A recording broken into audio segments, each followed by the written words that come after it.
ECW, EC-Dub, WWE ECW, Extreme Championship Wrestling, extremely crappy wrestling, call it what you want. This show sucked. Aye, it did suck.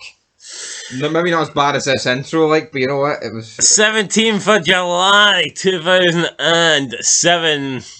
Not long after the Benoit death, but I feel like this show is beginning to die a death. So we kick off. It's the Friday, the murder weekend extravaganza. I don't know. All I know is it's the 17th of July and I want to do the same. We kick off with John Morrison issuing an open challenge. The 15 minutes of fame. Don't get me wrong, I like the idea. Cool concept and all that stuff.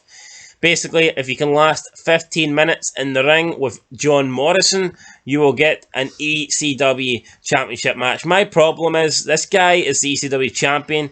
He says that he's, like, you know, better than everyone else, which is fair enough because he holds the belt. A 15-minute challenge, in my opinion, someone shouldn't be lasting 15 minutes with a champion unless they're on that championship level. The few at home fucking trying not to fall asleep. Yeah, no, but...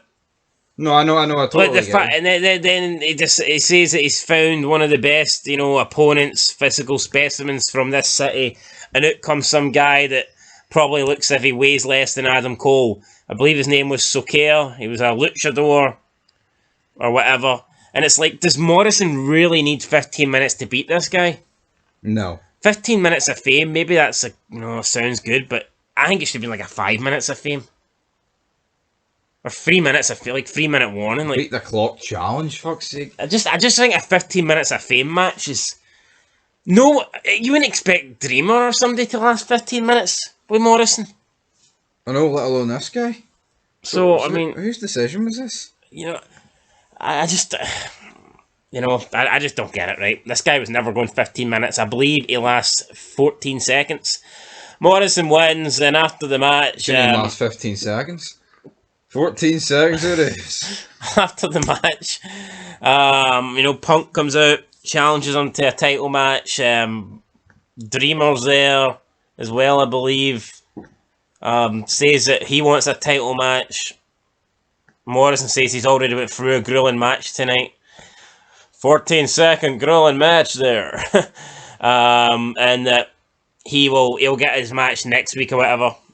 But they have a tag team match for the night. So main event tonight is Dreamer and Punk versus Morrison and Elijah Burke. The problem with ECW is literally the same people facing each other every single week.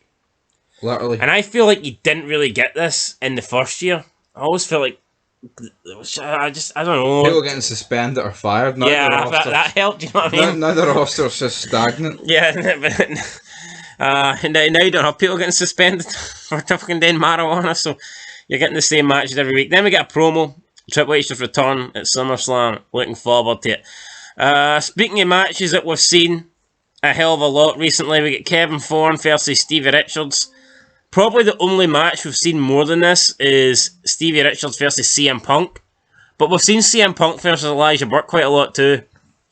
Yeah. We've also seen Tommy Dreamer versus Kevin Thorne a lot. There's a shitload of matches we've seen. I mean, let's be real. And there's not. I mean... I know. And it's like, well, why not make them different? Why not do an Extreme Rules? Yeah, or use people that you don't really use. Like, use Balls Mahoney more. I know he can't work a dime, but... The FBI? Yeah, the FBI. Stevie Richards beats Kevin Thorne again, and, fucking, where's this Kevin Thorne guy going? Starting no bad, spitting blood into the camera, hot chick by his side, but you take away the hot chick and... He's losing to fucking Stevie Richards in consecutive weeks, and he's done. He's finished. It's time to go. I mean, who's going to be afraid of this vampire? When seeing you can't beat Stevie Richards, like, it's time to... He's a fangless vampire, right? That's essentially what he is. Then we get The Miz versus Nunzio. Were you expecting a backstage segment? Well, you expected wrong.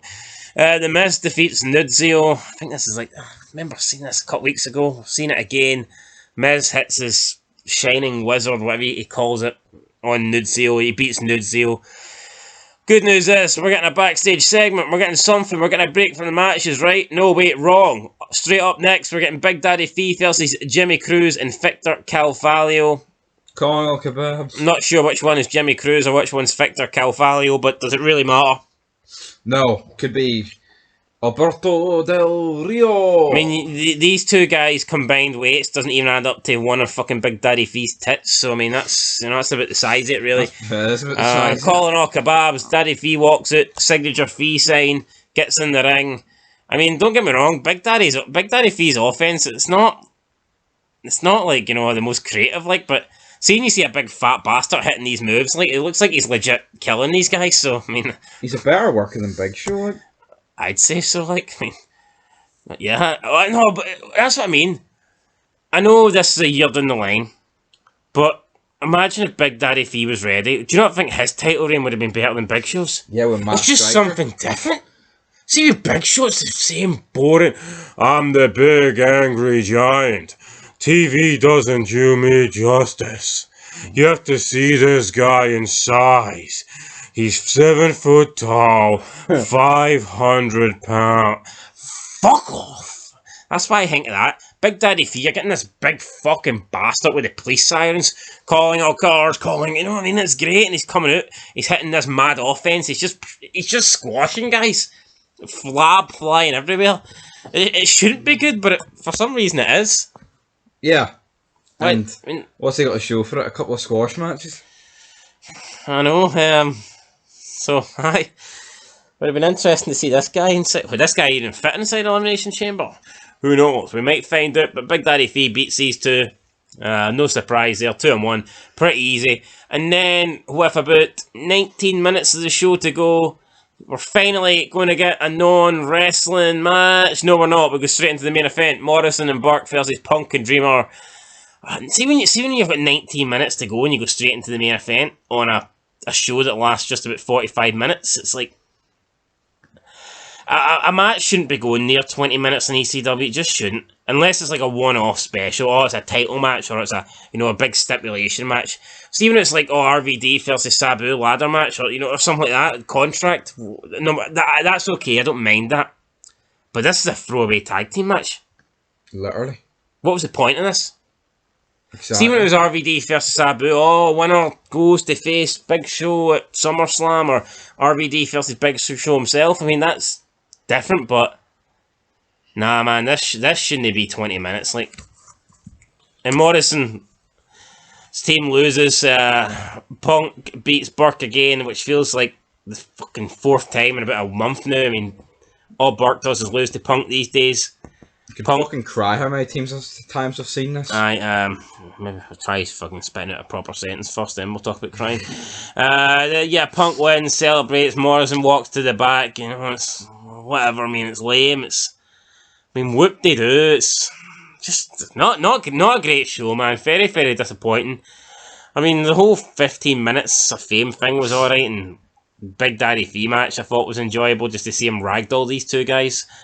But overall, for me, not a great ECW. It's just, apart from the start, where Morrison came out and introduced the 15 minutes, it was just straight up matches after matches after matches. Like, the best thing about this show is Big Daddy Fee's music hitting, just saying, "Call kebabs" instead of cars. An inside joke that maybe none of yous get, but I wouldn't mind calling a kebab right now. I'd take one for the team. Anyway, guys, that's it. I'm going to give this... Weight would kill me. I'm going to give this show... I'm going to give it a 2. 2.5 out of 10. It gets a 1/4 out of 10. Not good, guys. We're getting to 2022 ratings here. What's happening? Next up, 31st of July. Is Benoit making a comeback? We'll find out. Peace.